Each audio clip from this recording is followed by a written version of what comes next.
All right, it is prison gym time, and we are out here doing some chest and triceps.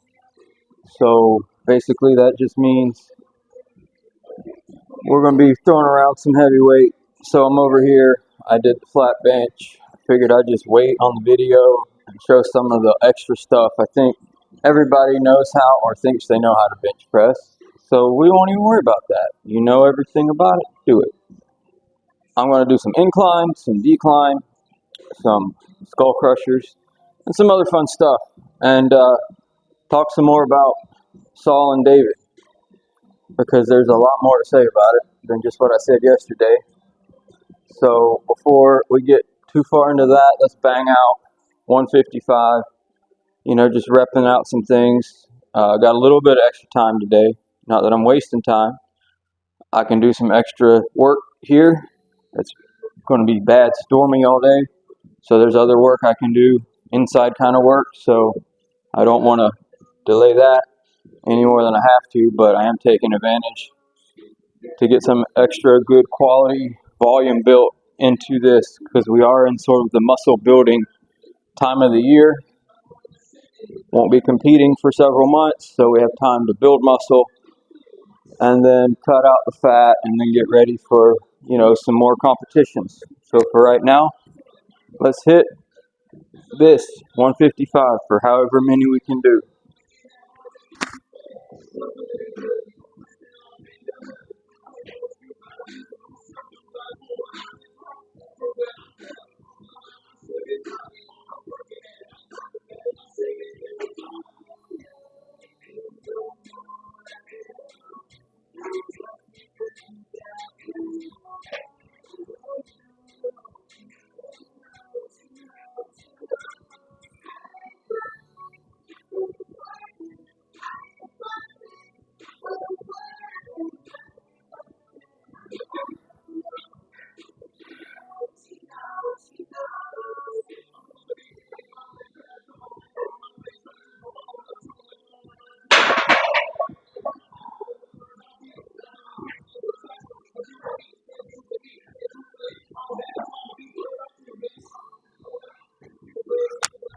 All right, that wasn't too bad. A little bit awkward with this bench.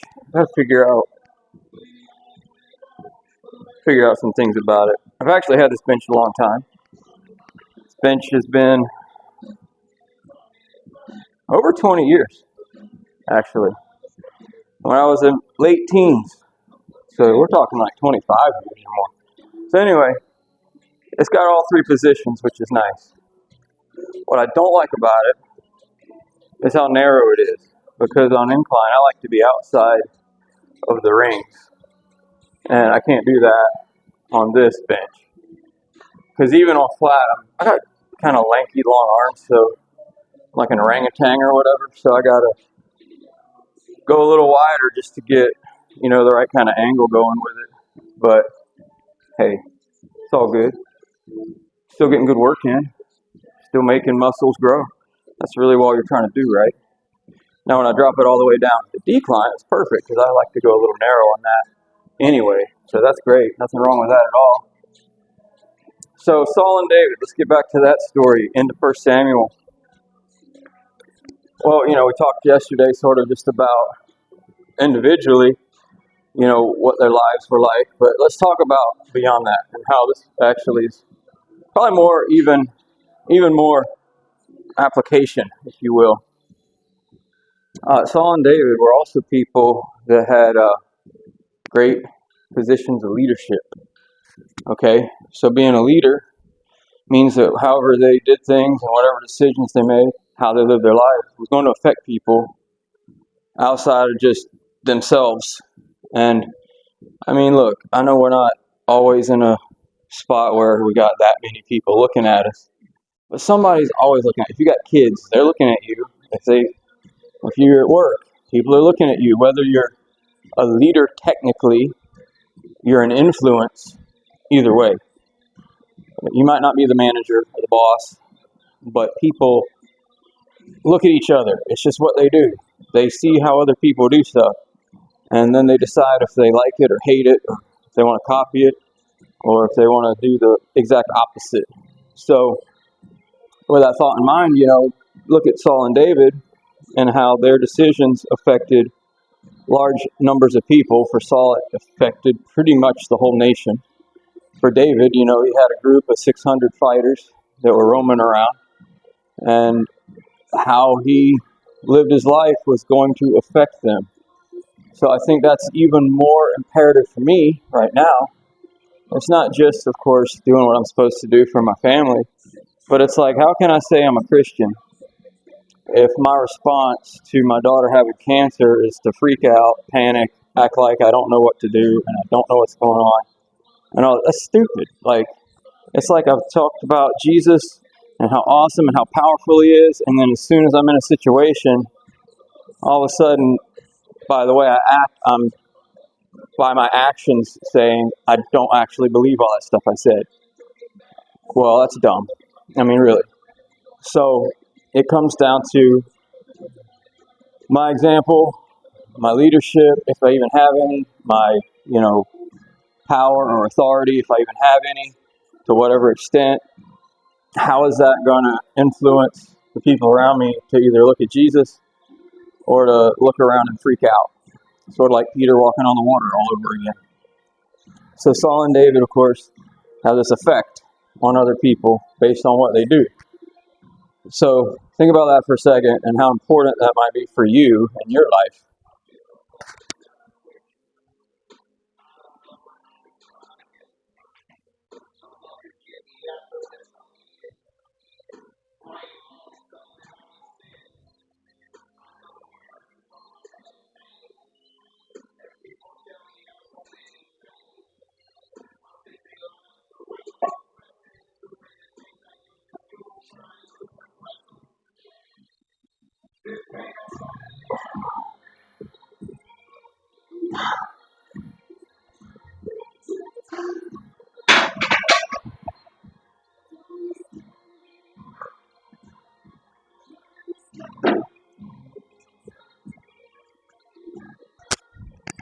Oh yeah, that's a good number right there.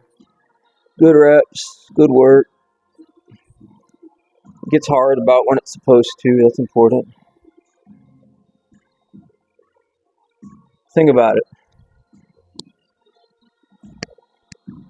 Like, who are you influencing? What are you communicating by your actions? Are your actions validating or contradicting everything that your words say about what you believe? Okay? So, it's really that simple. I don't want to elongate anything about it. It's just that simple.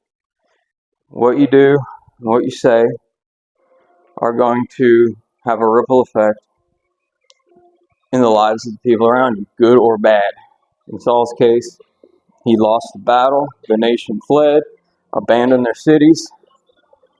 Meanwhile, David's over there retaking his city, reclaiming all of his stuff, dividing it up among all his men, and sending gifts out to the cities of Judah. You see two guys going in complete opposite directions, influencing the people around them in two opposite directions, simply based on what they believed and what they said and what they did in their relationship with God. Their success and failure was directly tied to their relationship with God, their respect for God, their honor for God, their reverence, their fear of God. And nothing could show you a more opposite effect, I think, in almost all of Scripture than the end of 1 Samuel. And I know those are kind of these old books that people don't like to read anymore, but man, you want some fun, adventure, drama, like make this into a movie kind of stuff, man, go read those Old Testament history books. They're full of good stuff.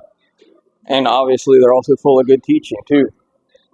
So you're getting like an interesting story with good teaching all at the same time. You can't beat that. So as far as Bible study goes, that was it. Just kind of wrapping up some thoughts and ideas from yesterday and putting them to work.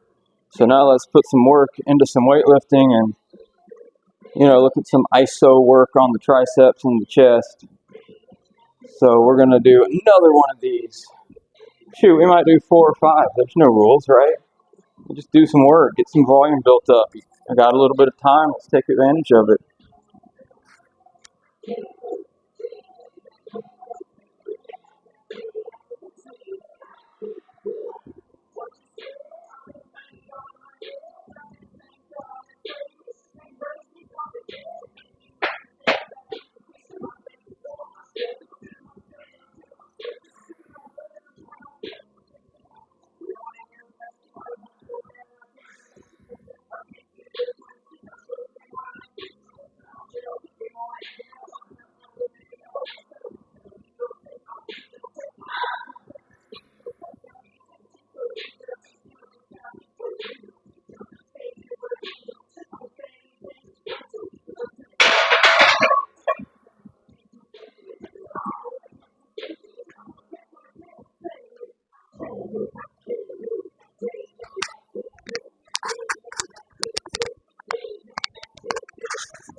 Well, if this would work, that'd be great.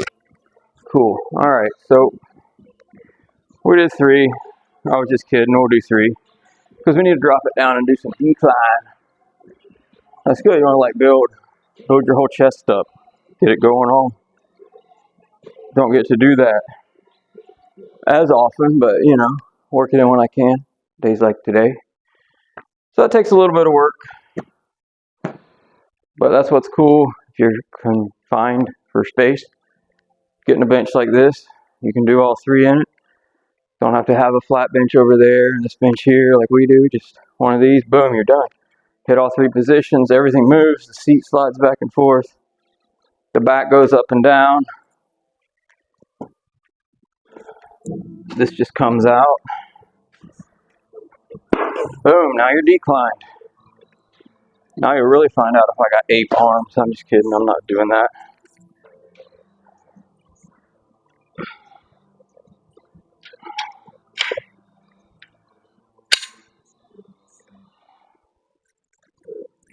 Might be right, we'll see. I have to test these things out, you know.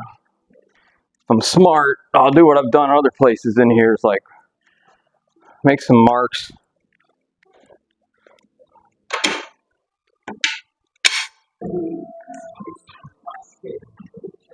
Because I don't remember.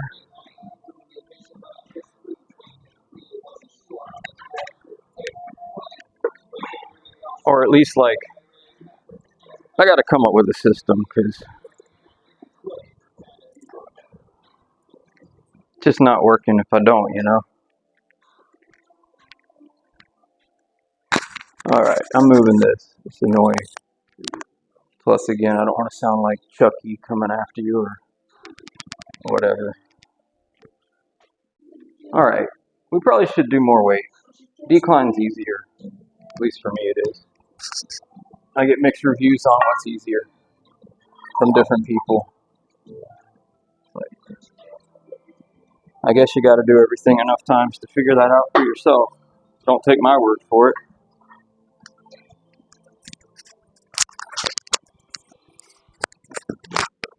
Because my words about certain things might not be that true. Not on purpose. What did George Costanza say? It's not a lie if you believe it. I don't know. Maybe that's how politicians get away with it. Maybe they actually believe their lies. I don't know.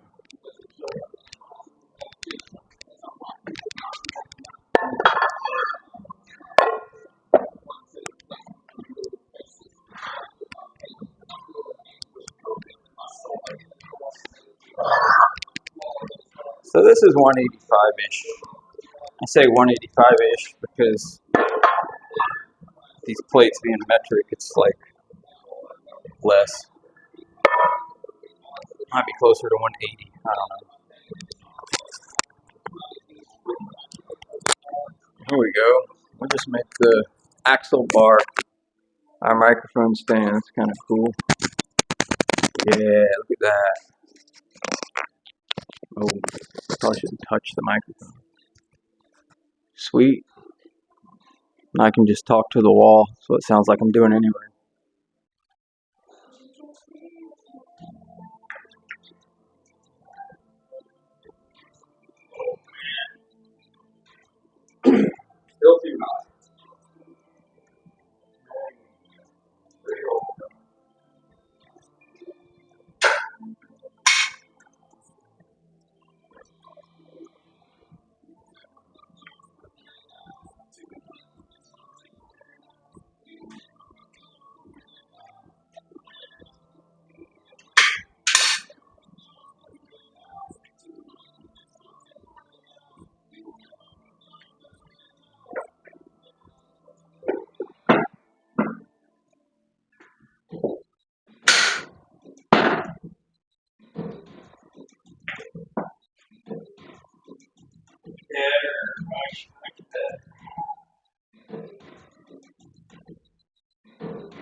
Yeah, that was kind of hard in a good way. So we'll take it. We'll take it. Good spot. Good burn. So we should take time now to get ready for the skull crushers. Still about saving time. Still about being ready. So skull crushers. Man, this is not working today. Should have stuck with the hat, I guess. So skull crushers are fun. We're gonna throw some weight on here in between these sets. Oh yeah, they're way over here. Plus, this just gives me a chance to make sure the video isn't getting too long. Not that it matters.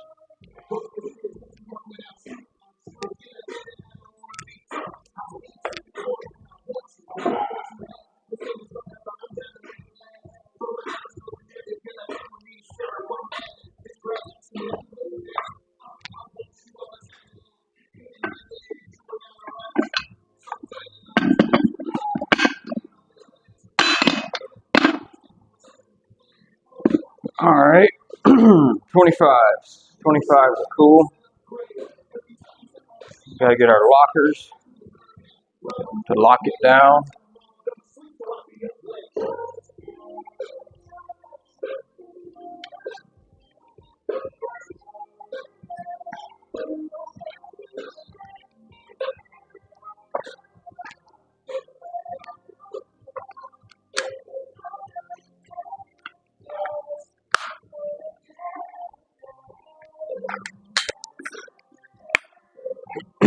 All right.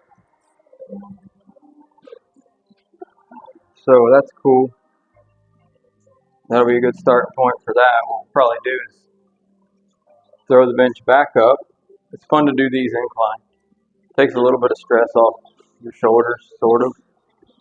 I know there was a guy who had shoulder mobility issues, and so I said, well, why don't we do them on the incline bench instead of laying flat on the floor or something.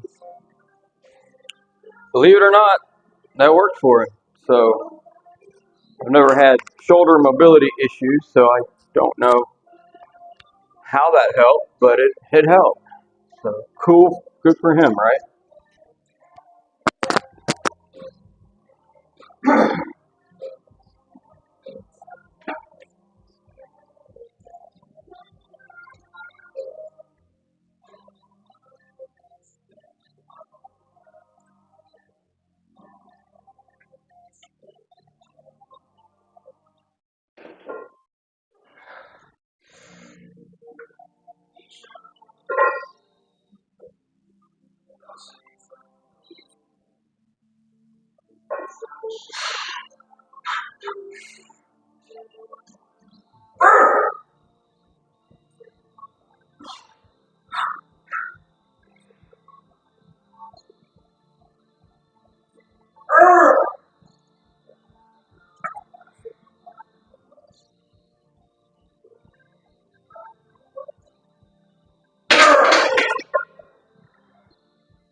That was the worst 10 you've ever seen. So hopefully you're not watching anymore. That was horrible. But I had to get 10, so I did. But that was awful.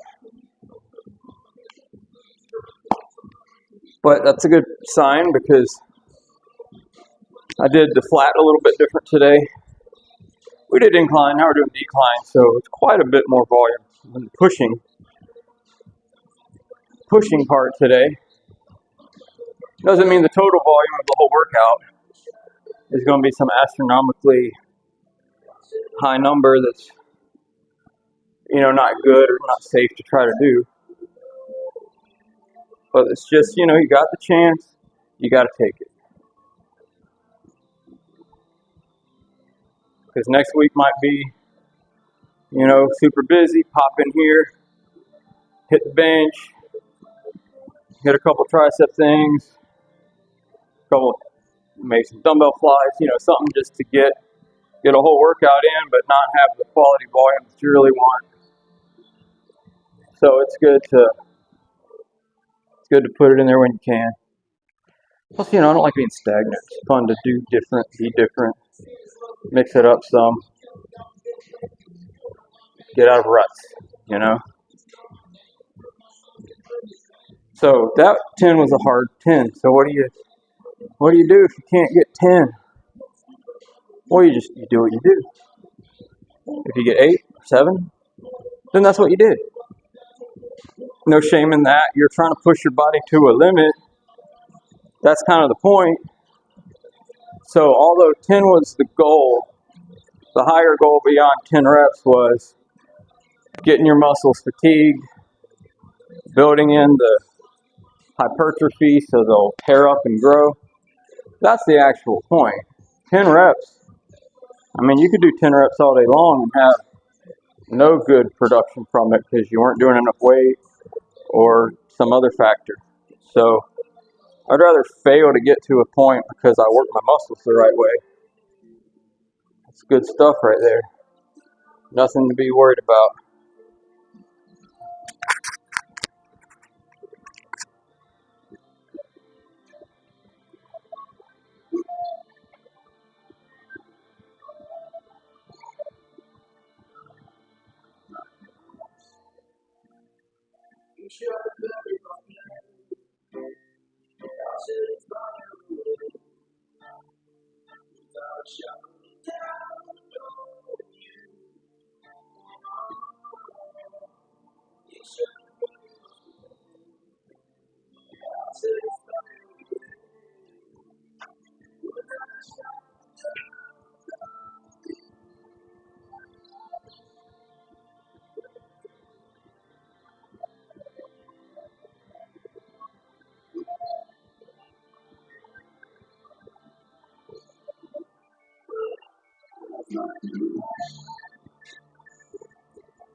All right, that was cool. I only did 6. It's okay. Like I said, you deal with it. Just go to the next thing. The 6 was good. 6 was hard. That's really what you're trying to do. You're trying to make it hard so your muscles grow. It's too easy, you're not growing. So we're going to breathe a little bit. So this thing, the longer you work out, the harder it makes you breathe. Or maybe I just need to do more cardio. We'll have to see about that.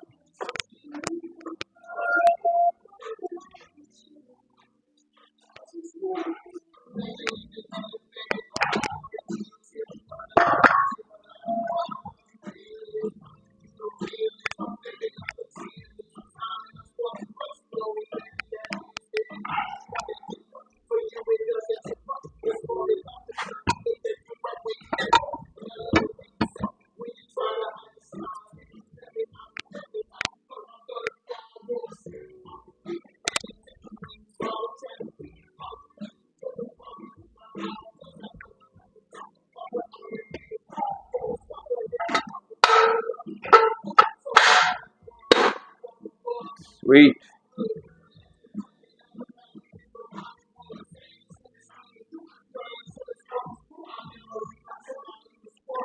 See, so now we got this nice easy bar set up with some 25s on it, and I think it weighs 25 pounds too.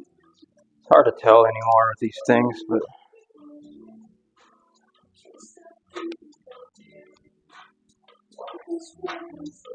these dumbbells are in the way, of course. Put them back where they belong on the dumbbell rack.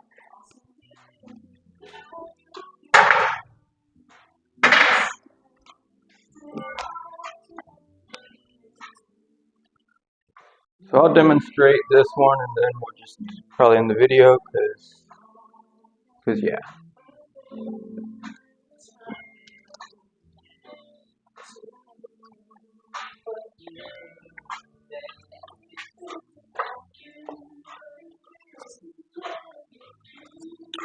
So Skull Crusher,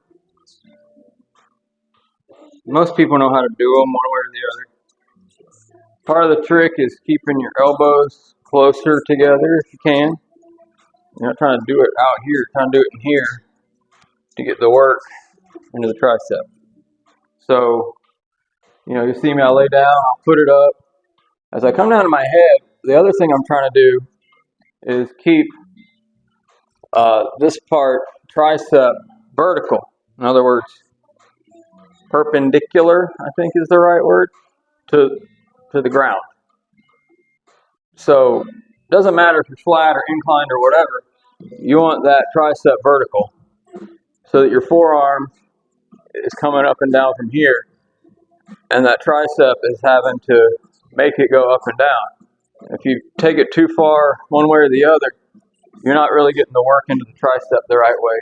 Moving to other parts of your body, and that's not the goal of this exercise. It might be goal of other exercises, but if you're trying to work out your tricep, you want to make sure the tricep is getting the work. So let's do a set.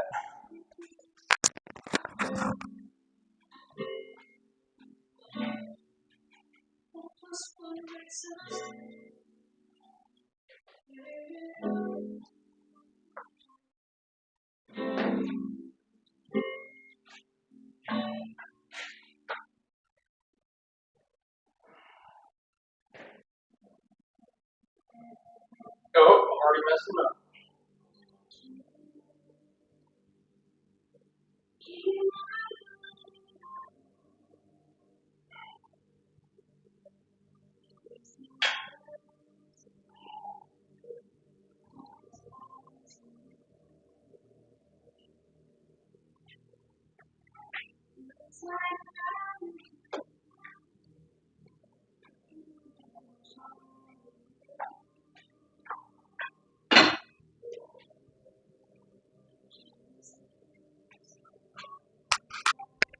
So that's it. I was, you could tell I was actually having a hard time keeping that vertical, but man, when that arm's vertical, that's when it burns the most.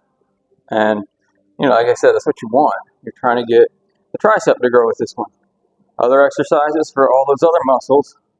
It's funny, you're like, hey, if you do an exercise wrong, you're still working something, I guess. But if you're trying to isolate that one muscle, that technique and that form is so important. So that's it for today. Have a good day if you want to.